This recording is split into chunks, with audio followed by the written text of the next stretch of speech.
Welcome to DAPS Magic Live. I'm Mr. DAPS, and tonight I am joined by Katie and Mikey. We are a cross-country show tonight. It's true. And we're going to have fun, I think. We won't go super long. We always tonight. have fun. That is true.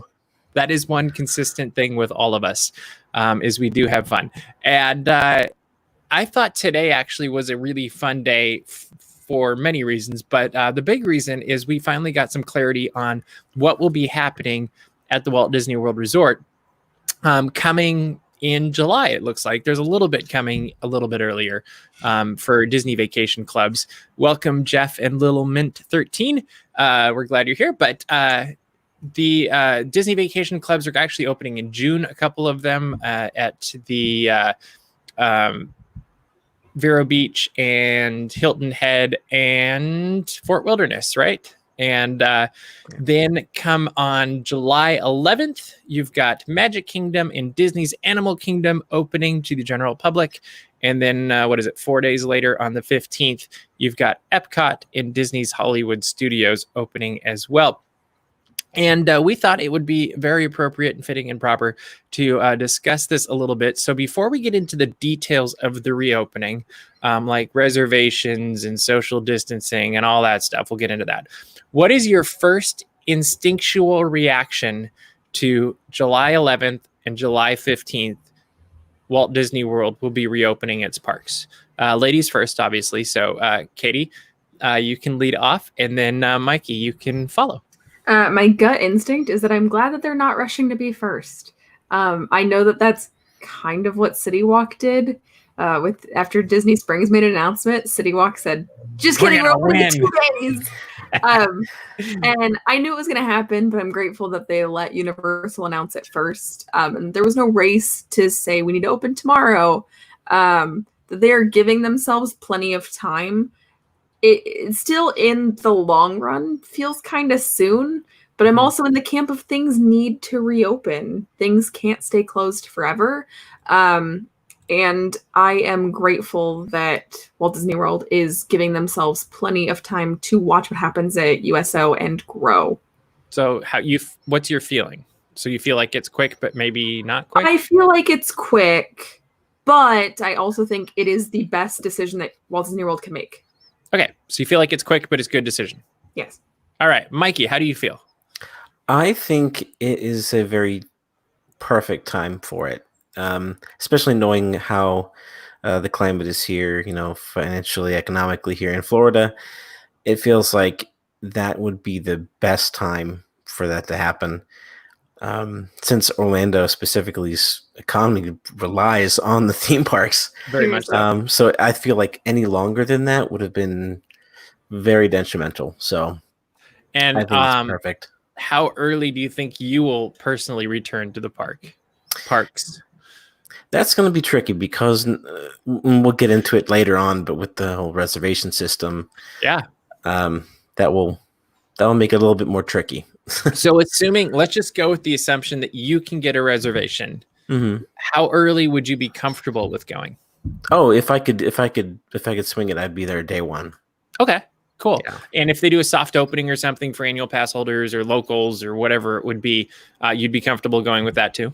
Oh yeah, absolutely. I'm not opposed to that. I'm very much cautious when it comes to that. I went to Disney Springs the other day and checked out how they were how'd you feel about that? I thought they handled it very well. It was very well marked. Everything was clearly laid out. Can I ask you about the experience of going through and getting your temperature taking? Because they use that like temperature gun kind of thing, right? Yeah, they do.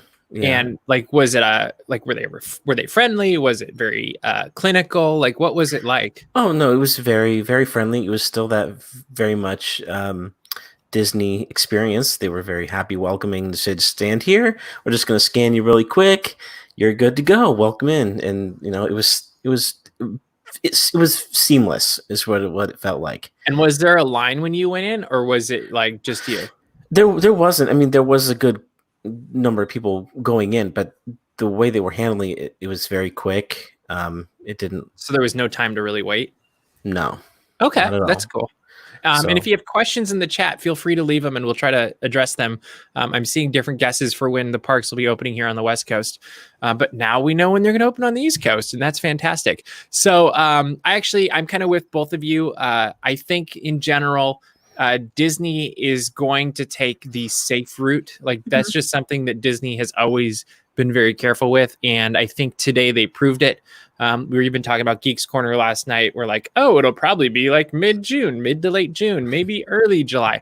And really, like Cameron was closest in the show, but even he was thinking, yeah, it probably could be mid to late June, if I remember correctly. And the fact that Disney went with the more conservative, like, let's give this some time to really like percolate and see how the other parks do, I really think is probably what this is about, is they can see how it goes for SeaWorld and Universal, and Six Flags is opening in Oklahoma, I think, in a week. And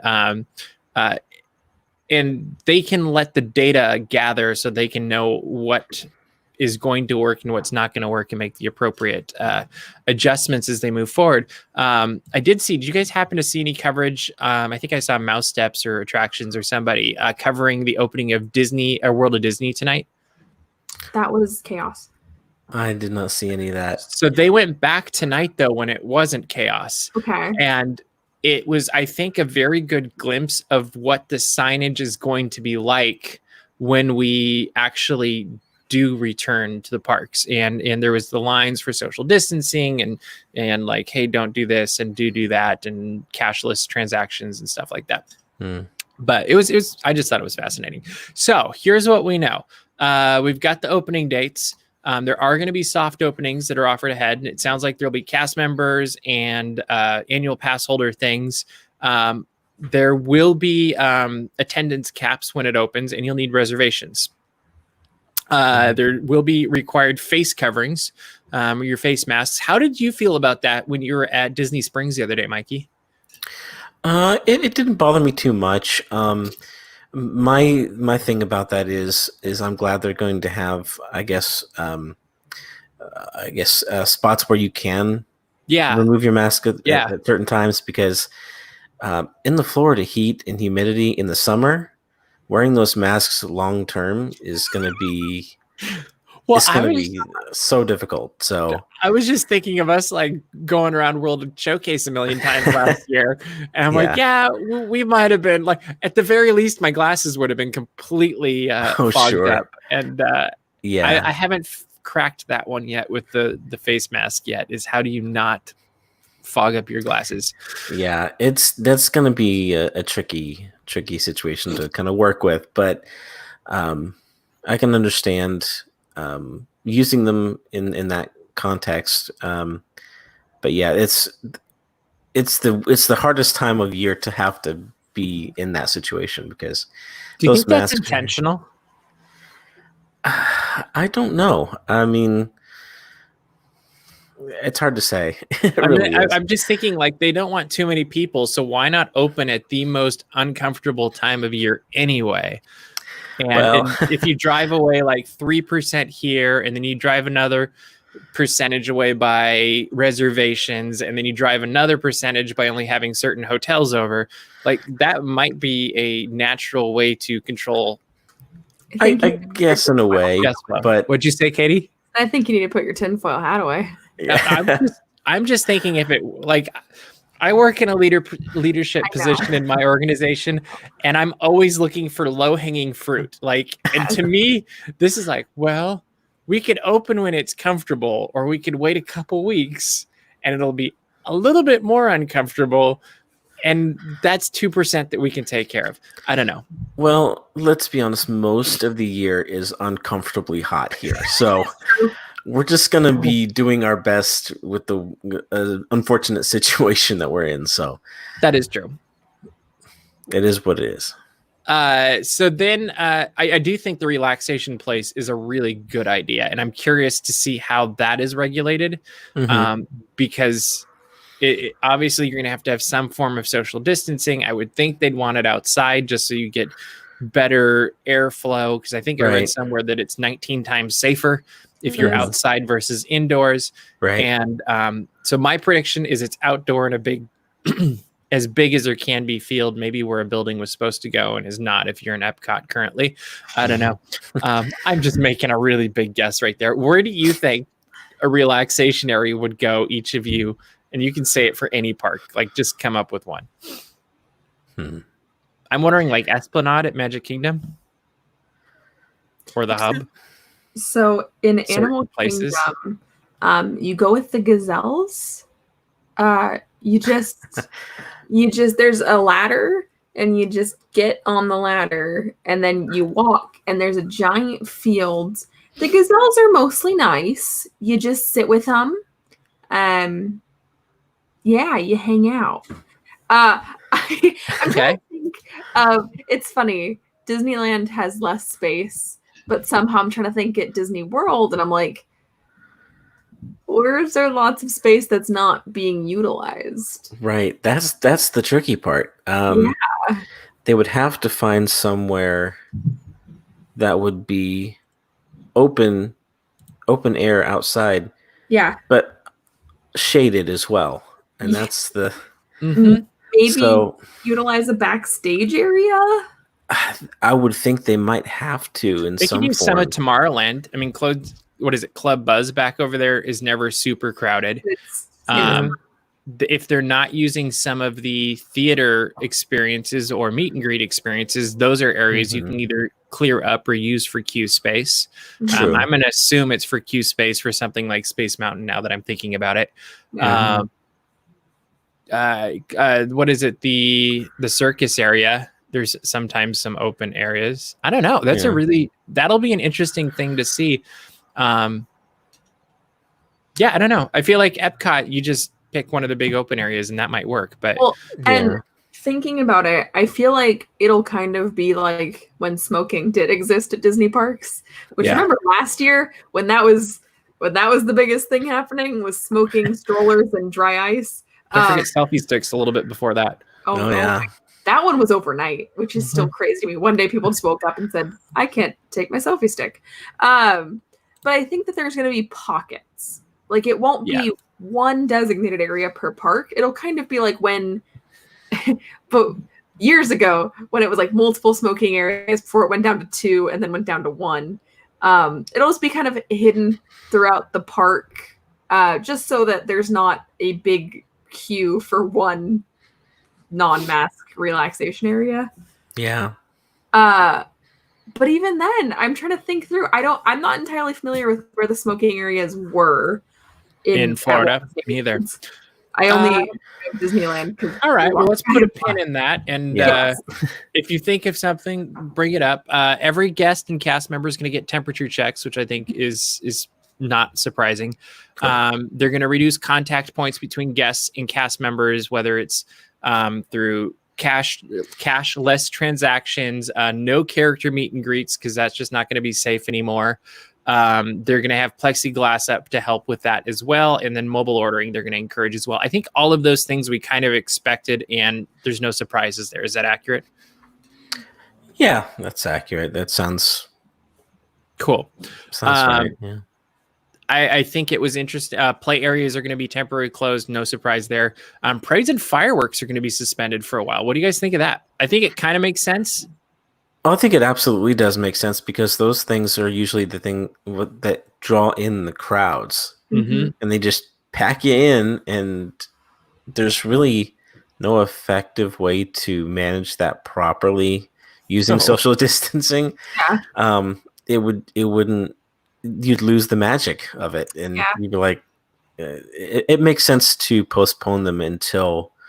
I am curious if they'll do some like quick late night projection moments that you don't necessarily need to be in one place, and maybe have a little bit of added magic, but not like that they probably will, just to give you something. But as far as a pack you into Main Street and into the hub kind of presentation, it's not going to happen. No, that's not going to happen for quite some time. It'll be interesting. How long do you think that's going to be?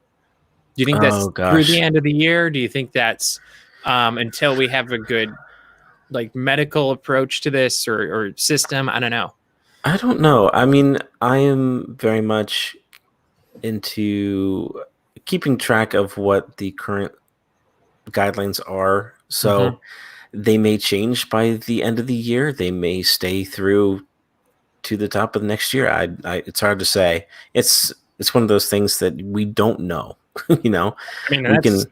That's true the on a thing. lot of this. Yeah. So there's a lot we don't know, and it's just educated guesses at this point. But I would say, if I had to guess, we'll be seeing this through to the end of the year, until we get even back to remotely what it was before. Steven is wondering if Tom Sawyer Island is considered a playground, and I would tend to say yes. I would almost guarantee that's a play area. Yeah, I think that's going to be closed off. I think it is. Yeah. And it'll be really interesting to see what is open and what isn't, and then how many people can get through at any given time. And I think they're up to 20,000, I think I saw somewhere, a day at Shanghai Disneyland, which is really, when you think about it, it's growing pretty quickly in the grand scheme of things. So no parade, no fireworks, mobile ordering. Yes, we talked about. They're going to get a lot of more like education leading up to it, a lot of signage going on, and then they're going to have that safety crew. What is it, the social distance squad? They're going to be in the parks as well. So they got a test run at Disney Springs, and now they're going to be everywhere. Excuse me. I just inhaled a nut an hour ago. Too much information. Anyway, and maybe they'll even just use stormtroopers as well, because that was pretty cool at Disney Springs today. Yeah. What do you think of the social distance squad, Mikey? You know, they weren't really present at Disney Springs. You didn't see him, huh? No, that's so weird, because I've seen so many pictures of him. Yeah, that was I guess more recent addition to the process than was there when I went there. But it's definitely an interesting name for sure. But I can see them. I can see the use of it. Having a team of people that are focused on just keeping people safe and following the rules and making sure that everybody is enjoying themselves but being safe at the same time. I like too, in the presentation that Disney did this morning, they were talking about how they really want to positively encourage guests to comply with the guidelines, and I thought that was a really, like, they said those words for a reason. In fact, there was a few times throughout the course of the presentations, it was like, oh, you definitely said that for a reason. SeaWorld made a comment too. What was it? Do you remember, Katie? I wasn't watching. I was cooking. I thought you heard about it though.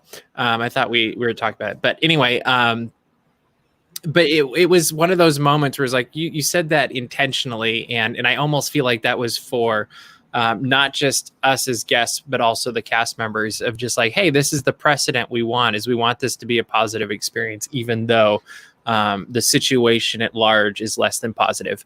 I'm really intrigued to see how they pull that off, personally, because we've watched on the West Coast with selfie sticks and stroller, what are they called? The wagon stroller things. Yes. And there's been lots of interesting things we've seen happen. And to Disney's credit, I would say they've gotten increasingly more positive, whether it's at security gates, at least here on the West Coast. I just feel like things are way more positive as things have been moving forward. And they figured out the system, and I assume something similar will happen in Florida. Yeah. Go ahead, Mikey. I was like, yeah, I mean, you kind of have to, because, this is a very uncertain time, and having that sense of getting back to going something that's fun, it's freeing, it's relaxing, and getting that reassurance, even though we're in this seems a little bit more controlled than we're used to, but having that touch of, it's okay, this is still Disney World. Exactly. We're gonna have fun. I think that's a great touch, a great compromise on Disney's part. So here's the most important question that I can ask with this, and this is for both of you. So it's your choice, July 11th or July 15th, and you get a reservation for the park of your choice, what would be the first park that you would return to at the Walt Disney World Resort? And Katie's grinning so she can go first. You already know. But they don't know. Even with the current state of things, it's Epcot. It's always Epcot. I love Epcot. Which, did you guys notice on the app, it says that Spaceship Earth is undergoing refurbishments right now? Man, I hope that's true. I'm very intrigued. It'll be interesting. I'm curious what the new soundtrack will be like. Mikey, what would you pick? Oh, I'd have to echo Katie. It's Epcot all the way. Okay, so it's unanimous. Yeah. It's a stream full of Epcot stands, kids. I feel like I'm thinking this through. I don't know that we've ever hung out at Walt Disney World, Mikey, and not ended up at Epcot at one point during our day. Oh no, it's always been Like where we've ended up. I feel like we've been at some point at every other park, or maybe started at a different park, but we've always ended at Epcot. Well, and I think one of my favorite memories, and this might have been the last time I saw you, Mikey, was everyone was doing their shopping and they were doing these things, and you and I just sat on a bench outside Mouse Gear, and we just people watched for probably like 20 or 30 minutes. Yep. That was so fun. That's what we do. Yeah, it's fun. And admired Spaceship Earth and the glowy ground, which doesn't exist anymore. Yeah. Where we did Geeks Corner. That's right. Yeah, we did a Geeks Corner at the Electric Umbrella. That was fun. Also doesn't exist anymore. Yep. A lot of that doesn't exist anymore. So here's an interesting question. During the reservation period, do you think they're going to allow park hopping? No. Not at all. I think at least in its initial stage, because I think it's going to be more of, it comes down to controlling the number of people that they are letting in. Because they have that limit, you can only do so much. And if people are going from park to park, it's going to be very difficult to keep track of that. Yeah. So I think that's why they're going to be like, okay, your reservation is Hollywood Studios, or your reservation is Magic Kingdom. You have today to be there, Yeah. Which in some ways, this is going to be an incredibly magical time, because can you think of an entire day? Let's use Disney's Hollywood Studios. You just brought it up. Yeah. Think of how many times you can go on Rise of the Resistance if they're at ridiculously low capacity. Like, you probably can go on it 3 or 4 times in one day, and then you can go on Runaway Railway, or you can go, I don't know if they're probably not doing the shows, but Slinky on Dash. I mean, and that's the flip side, though, is because I feel like Disney's Hollywood Studios is a little bit more reliant on entertainment in some ways, whether it's Fantasmic, Beauty and the Beast, you name it. And that could be a trick, too. I don't know. What do you think about in terms of resort transportation? Like, how do you think that's going to work out? Because I'm going to assume the buses can only have like a quarter of the people or a third of the people.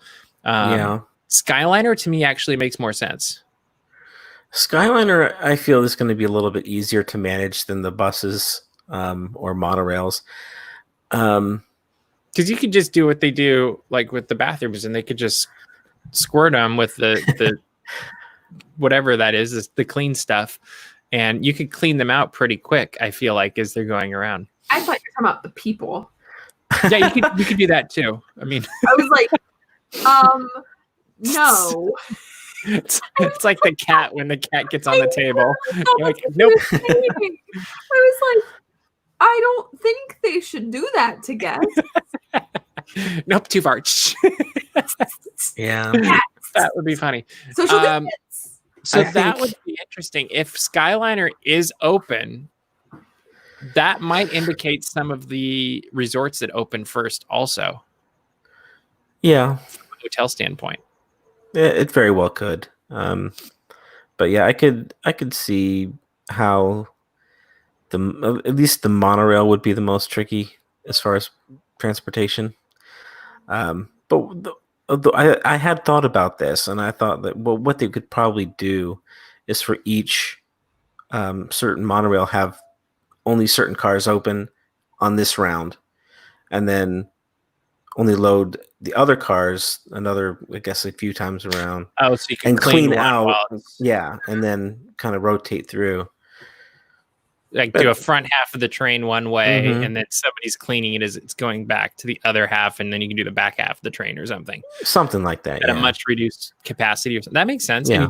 And that basically be what you do with a bus or something too, right? Yeah, absolutely. I think the buses will probably have like a people mover cone just on seats where you can't sit. And I think that it'll just be visual indicators. And pretty much at this point, everyone's starting to understand things like that. I feel like maybe in the before times, people maybe wouldn't have been as receptive to things like that. But I think that maybe they'll just kind of like how they're kind of doing on airplanes, where you mark off certain rows and say, "Hey, no one can sit here." So that's kind of encouraging social distancing. No one's going to say, please fill in all the available space. Yeah, that's not going to be heard for some time yet. No, it will not be. That will be very interesting. It is interesting to think of the holidays, and yeah, Halloween is always a huge deal in the parks. Christmas is obviously a huge deal in the parks. And if you're trying to diminish or lower how many people are going to the parks, you really can't have these big extravagant celebrations and over the top things, because it'll just attract too many people. And I think Disney Springs is a prime example today. As you saw how crazy busy World of Disney was this morning. Was it? I heard it was up to a 6-hour line. It was virtual, but wow. Yeah. And you think that it's like, well, what's it going to be like for, I mean, that's just a store. When a Magic Kingdom or Epcot or whatever opens, like that's going to be, I am having second thoughts though. I'm not changing my choice. I am thinking more of there's going to be a lot less to do at Epcot when it reopens under these guidelines. If you're not doing like circle visions, you're not doing like half of the experiences in Epcot will be closed, which is fine for some people like us. But if all the theaters are closed, I was going to say, you're operating under the assumption that I want to do anything in Epcot. I just want to exist in Epcot. I am a little bit bummed that Spaceship Earth will be closed though, because that's a must do every time. I just want to stand in Epcot and hear the BGM. That's it. Even if they've changed it. I could go anywhere in Epcot and just stand and listen to the BGM and like just exist, and like you close your eyes and you're like, no, you're in Epcot, you know? Because I the BGM all day long, but like the ambient theme park sounds, you know, I just want to exist in Epcot. I don't necessarily need to do anything in Epcot. Yeah. You know? I agree. I was just thinking of implications of some of the things that they've talked about today. So as we're kind of wrapping this up, because it's almost midnight there, right, Mikey? Yeah, no big deal. It's fine. So here's my question is how fast do you think the reservations for the first day will disappear? I think they're gonna go pretty fast. Like under 10 minutes? Probably. I think it's under 10 minutes. If I'm gauging the way that my friends here are eager, chomping at the bit to get back in the parks, gauging just from the conversations that I've had, they're gonna go. They're gonna be gone pretty much as soon as they're available. I think you're right. Katie, how long do you think it's gonna be? Even Shanghai, they went incredibly quickly. And I feel like there's an even more competitive nature here of like, we need to be the first people to do this. Disneyland's going to be even worse. Disneyland's going to be even worse because there's completely different ballpark. Like 20% capacity, saying it's 20%. 20% capacity of Walt Disney World is very different than 20% at Disneyland. Yeah. 20% at Disneyland is like 2 people. Yep. Like me and my friend Jim, we got our reservations. It'll be interesting. I think they're going to go very quickly. I think that there's going to be, I don't want to say anything horrible, but Shop Disney doesn't really work well. I know everyone kind of has had experiences with Shop Disney during quarantine. So I feel like for some people, the website may not super work well because of the load that the reservation website is going to take on. It'll kind of be like Galaxy's Edge reservations, but scarier. Yeah. I think it's totally gonna be that. I think there's going to be it will be a very interesting time to see how these things are handled and how the reactions are handled. Yeah. And at the end of the day, it is what it is. It's a theme park. It's not like it's the end of the world. Eventually. But we'll get in. But it will be interesting. I mean, there was a part of me that's like, I should book a flight. And then I saw that the reservations had already closed. I was like, okay, well, never mind. Well, the other thing is that if you live in Florida, go to theme parks. That's awesome. But if you do not live in the state and you need to air travel there, maybe not a good idea. Yeah, I can drive. Maybe. Or drive. If you can drive, good on ya. Do that too. But I think that air travel... That would be the ultimate video. Air travel to go to this non-essential place. Oh, that would be hilarious. Best choice. You never know, though. The thing is all of this is operating on a set of assumptions for May 27th. Yeah. And go back to March 27th. We thought, we're going to be done with this in like a couple of weeks. Remember so, but this is my point though, is that was 2 months ago. And then you fast forward to now 2 months, and then fast forward again, almost to 2 months future. Yeah. Like there's no way to predict how good or bad this is going to be. As much as we'd be like, oh yeah, by then it'll be way worse or way better. Yeah. We just don't know because we've seen the models have changed as people's behaviors have changed. Mm-hmm. And there's just no way to predict what things are going to be and how people are going to react. Yeah, Katie, as we wrap this up. Then I will change. I would not fly and I would not do air travel, but I'm not going to judge someone that is going to do that. I want to make that point. I actually think you're at a good point. I think you're at a very safe point. I want to make that point clear. I think that is operating under the safest assumption, but if someone wants to do something, I'm not going to judge them because I'm sure they have their own reason and everyone is doing their best. I think that's an important thing to say on this live stream, that everyone is doing their best. The world is scary. And build people up because it's hard enough and people beat themselves up enough. So we will always encourage people to do their best, and we will cheer on their successes and give them a comforting pat on the back when it's socially acceptable to do or safe to do again when they go through tough times. The real social distance squad was the friends we made along the way. So as we wrap this up, just to make it clear, because I see a little bit in the chat, we don't know when reservations are going to be offered yet. We just know that when the parks open, you will need them. And we do know you'll need social distancing. We do know you'll need a mask. And it will be interesting to see how this goes in the future. And we are so thankful for all of you for watching tonight. We hope you're staying safe. We hope that you are finding magic in whatever way it is that you can in your homes, just as we try to do through these live streams and games that we're playing and text messages we're doing all the time, I feel like also. But know that we love sharing our love of Disney with you.